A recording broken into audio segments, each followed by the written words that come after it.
तीन मंदिर मुक्त होने पर हम अन्य मंदिरों की ओर ध्यान देने की इच्छा भी नहीं करते हैं, क्योंकि हम लोगों को भविष्यकाल में जीना है, भूतकाल में नहीं जीना है। ये तीन मंदिर प्रेम से हम लोगों को मिल जाते हैं, हम सारी अन्य बातें भूल जाएं। हमारी तो हाथ जोड़ करके प्रार्थना है कि इन तीन मंदिरों को सौंप दिया जाना चाहिए। हमारी तो हाथ जोड़ करके प्रार्थना है कि इन तीन मंदिरों को सौंप दिया जाना चाहिए, क्योंकि ये आक्रांताओं के हमारे ऊपर किए गए आक्रमणों के सबसे बड़े निशान हैं और इसके कारण लोगों के अंतःकरण में, राष्ट्रीय समाज के अंतःकरण में बहुत वेदना है। और यदि इस वेदना को ये लोग शांति के साथ दूर कर देते हैं तो भाईचारा बढ़ने में और अधिक सहयोग मिले। मैंने पहले ही बतला दिया कि तीन मंदिर मुक्त होने पर हम अन्य मंदिरों की ओर ध्यान देने की इच्छा भी नहीं करते हैं, क्योंकि हम लोगों को भविष्यकाल में जीना है, भूतकाल में नहीं जीना है। देश का भविष्य अच्छा होना चाहिए। इसलिए यदि समझदारी के साथ ये तीन मंदिर प्रेम से हम लोगों को मिल जाते हैं, हम सारी अन्य बातें भूल जाएंगे। उन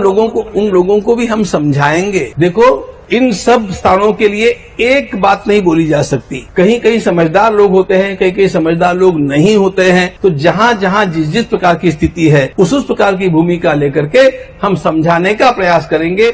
हम किसी प्रकार अशांति निर्माण नहीं होने देंगे। मित्रों, वर्तमान स्थिति को देखते हुए हिंदू के तीन प्रमुख स्थल काशी, मथुरा और अयोध्या बड़े ही प्रेम पूर्वक और भाईचारे व बातचीत के माध्यम से गंगा जमनी तहजीब को कायम करते हुए और एकता एवं अखंडता का प्रमाण देते हुए भारत की संस्कृति को और पुष्ट करने के लिए मुस्लिम भाइयों को तीनों स्थानों को हिंदुओं को सौंप देना चाहिए, क्योंकि यह तीनों स्थान हिंदुओं की आस्था के केंद्र हैं और हर हिंदू के मन प्राण में इनके लिए संवेदना और श्रद्धा है। सारे सबूत जब चीख चीख कर कह रहे हैं कि मुस्लिम आक्रांताओं ने यहां आकर हिंदुस्तान की संस्कृति को नष्ट भ्रष्ट किया और हजारों की संख्या में मंदिरों को तोड़कर वहां पर मस्जिदों की स्थापना की, इसमें कोई दो राय नहीं हो सकती कि सैकड़ों सालों से मुसलमान जिसे फव्वारा, फाउंटेन बता रहे हैं तथा जिस स्थान को वजू और कुल्ला करने के लिए प्रयोग में ला रहे हैं, वह हिंदुओं की आस्था के सर्वोच्च केंद्र भगवान शिव का शिवलिंग है। कितना घातक है यह, सोचकर भी रूह कांप जाती है। हिंदुओं के देवी देवताओं के ऊपर सैकड़ों साल से मुस्लिम भाई कुल्ला कर रहे हैं, वजू कर रहे हैं। अगर यह बात भारतीय जनमानस और विशेषकर हिंदू समुदाय तक पहुंचेगी तो शायद एक जलजलासा आ जाएगा। मुस्लिम आक्रांता किस हद तक हिंदुओं से नफरत करते थे, यह इसका सजीव और जीवंत प्रमाण है। उन्होंने ऐसी व्यवस्था की थी कि इसको फाउंटेन और वजू खाना बताकर एक शिवलिंग के ऊपर सैकड़ों साल तक मुस्लिम पीढ़ियां कुल्ला कर सकें। मेरी मुस्लिम भाइयों से अपील है कि इन मामलों को सौहार्दपूर्ण ढंग से सुलझाकर इस देश में शांति बनाने का और भाईचारा कायम करने की एक नजीर प्रस्तुत करें, जिससे कि देश में भाईचारा, सद्भावना और शांति की चिर स्थापना हो सके। एक कहावत है, अब तो कोई ऐसा मजहब भी लाया जाए जिसमें आदमी को इंसान बनाया जाए। जिन चिरागों को बुझने का कोई खौफ नहीं, उन चिरागों को बुझने से बचाया जाए। घर से मस्जिद है बहुत दूर, चलो यूं कर लें किसी रोते हुए बच्चे को हंसाया जाए। धन्यवाद मित्रों। मसीहाओं को जब भी आवाज दी है पलट कर आगे हर बार कातिल, वहां क्या दाद खाही क्या गवाही, वहां क्या दाद खाही क्या गवाही, जहां हो मुंसिफों के यार कातिल। आप हर मस्जिद को छीनना चाहते हैं। आप बताइए 17 करोड़ मुसलमानों को क्या पैगाम दे रहे हैं आप कि आप हर मस्जिद को छीन लेंगे मुझसे। नरेंद्र मोदी इस मुल्क में तारीख लिखना चाहते हैं कि मैंने इस देश को, गांधी अंबेडकर के देश को मैंने हिंदू राष्ट्र बना दिया। दोस्तों, ज्ञान व्यापी मस्जिद में ASI के सर्वे के बाद भी हिंदू पक्ष के लिए LADI इतनी आसान नहीं है। आइए जानते हैं इसके सारे पहलुओं को।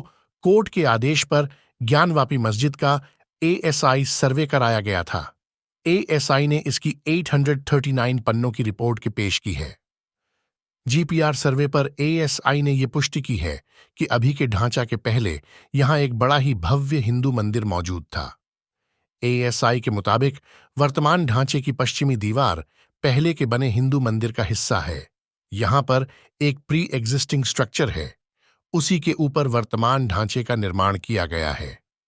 रिपोर्ट के मुताबिक मंदिर के पिलर्स और प्लास्टर को थोड़े से मॉडिफिकेशन के साथ मस्जिद के लिए फिर से इस्तेमाल किया गया है। हिंदू मंदिर के खंभों को थोड़ा बहुत बदलकर नए ढांचे के लिए इस्तेमाल किया गया। पिलर के नक्काशियों को मिटाने की कोशिश की गई। यहां पर 32 ऐसे शिलालेख मिले हैं जो पुराने हिंदू मंदिर के हैं। यहां देवनागरी ग्रंथ तेलुगु कन्नदधा के शिलालेख मिले हैं। इसके शिलालेख में महामुक्ति मंडप भी मिला है। सर्वे के दौरान एक पत्थर का शिलालेख मिला जिसका टूटा हुआ हिस्सा पहले से ही एएसआई के पास था। पहले के मंदिर के पिलर को दोबारा से इस्तेमाल किया गया है। तहखाने में हिंदू देवी देवताओं की मूर्तियां मिली हैं जिन्हें तहखाने के नीचे मिट्टी से दबा दिया गया था। पश्चिमी दीवार हिंदू मंदिर का ही हिस्सा है। यह पूरी तरीके से स्पष्ट है।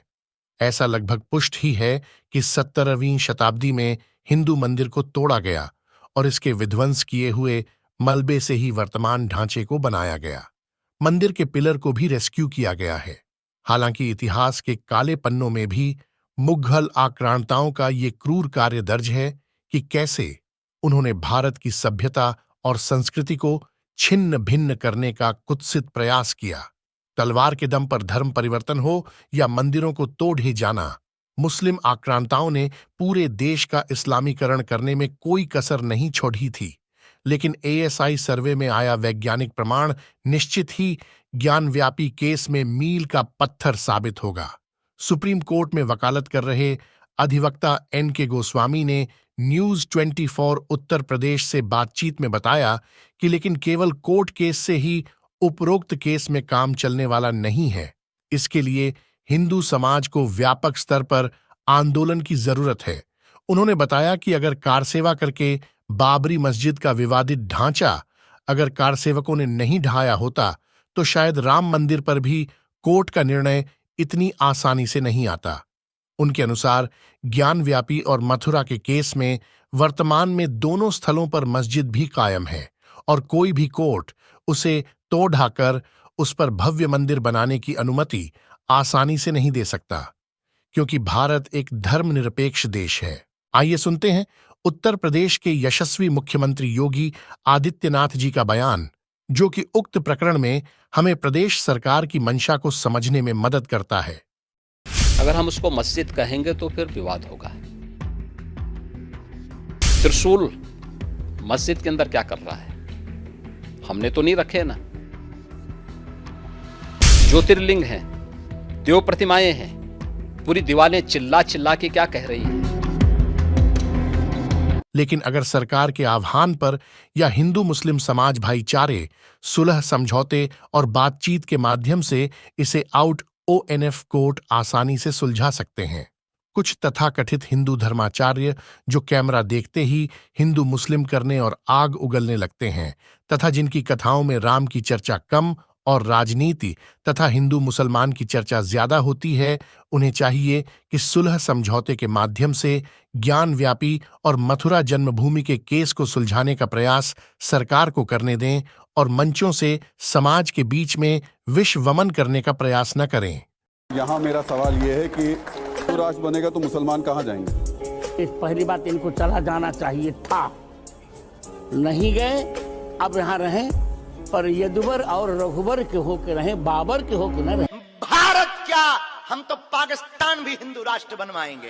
और तुम चिंता मत करो, तुम सिर्फ हमको 4-5 साल का टाइम दो। अगर हम जिंदा रहे तो दूसरे धर्म वाले भी हरी हरी बोलेंगे। प्रॉमिस यू, तुम तो बिल्कुल नहीं रहने दिए जाओगे यहाँ। लेकिन हिंदू राष्ट्र नहीं बना, आई प्रॉमिस यू, तुम तो बिल्कुल नहीं रहने दिए जाओगे यहाँ। काटे जाओगे, गिन गिन के, चुन चुन के काटे जाओगे। जिस मोहल्ले में तुम्हारी मस्जिद होती है, 5 बार स्पीकर पे कहते हो कि उस खुदा के अलावा कोई नहीं है, उस मोहल्ले में रहने वाले भी तो सभी मुस्लिम नहीं हैं, तो वो भी बोलने की क्या जरूरत है? वो भी मत बोलो, वो हमें नहीं सुनना है, तुम्ही को सुनना है ना कि उसके सिवा कोई नहीं, तो तुम अपने घर में बोलो।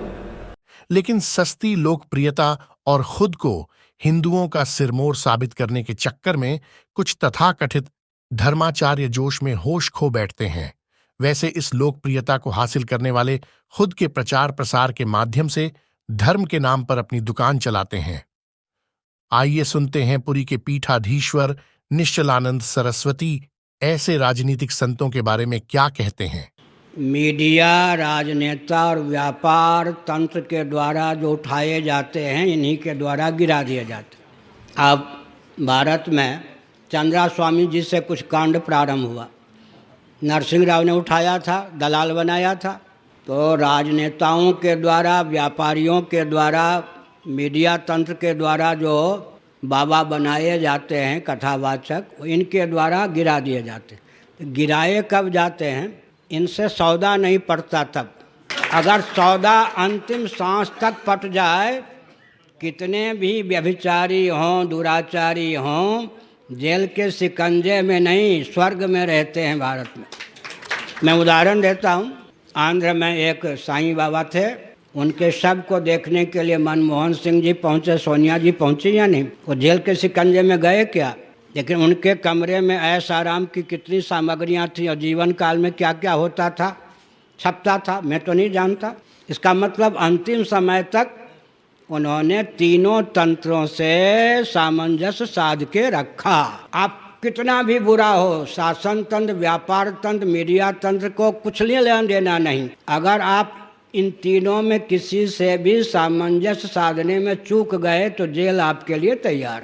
अब उसमें देखिए, कांची वाले महाराज, अंत में न्यायालय ने तो उनको निरपराध सिद्ध किया, लेकिन क्या दुर्दशा कर दी। न्यायालय ने अंत में निरपराध सिद्ध किया या नहीं? लेकिन उन पे ऊपर डाका डालने का, व्यभिचार करने का, मरवाने का सारा अभियोग लगा दिया गया। क्यों लगाया? तीनों तंत्रों में किसी तंत्र से अगर सौदा सामंजस्य बैठाने में चूक गए तो जेल में जाने के लिए तैयार रही। इसलिए स्वतंत्रता के पहले इस प्रकार के बाबा कहाँ होते थे? परंपरा से जब व्यक्ति वेश धारण करता था, परंपरा। अच्छा, उस समय भी रावण का बनाया हुआ कौन था कथावाचक? कालनेमी किसके द्वारा बनाया गया था? रावण के द्वारा कथावाचक बनाया गया था। और इतना विमोहक था कि हनुमान जी थोड़ी देर के लिए चपेट में आ गए। भविष्यवाणी बोलने लगा, राम जी विजयी होंगे। पहले एक बनाते थे, रावण ने भी 10-20 नहीं बनाए, एक बनाया कथावाचक अपना काम साधने के लिए। अब 50 बनाए जाते हैं। ये भाजपाई संत हैं, ये भाजपाई कथावाचक, ये कांग्रेसी संत, ये कांग्रेसी कथावाचक, ये सपाई संत, ये बसपाई संत। मुलायम सिंह जी ने तो एक नहीं 4-4 शंकराचार्य बना दिए। 3-3 शादी करने वाले को 4 पीठ का शंकराचार्य बना के घुमाना शुरू कर दिया। समझ गए ना? इन राजनेताओं का दुस्साहस कितना।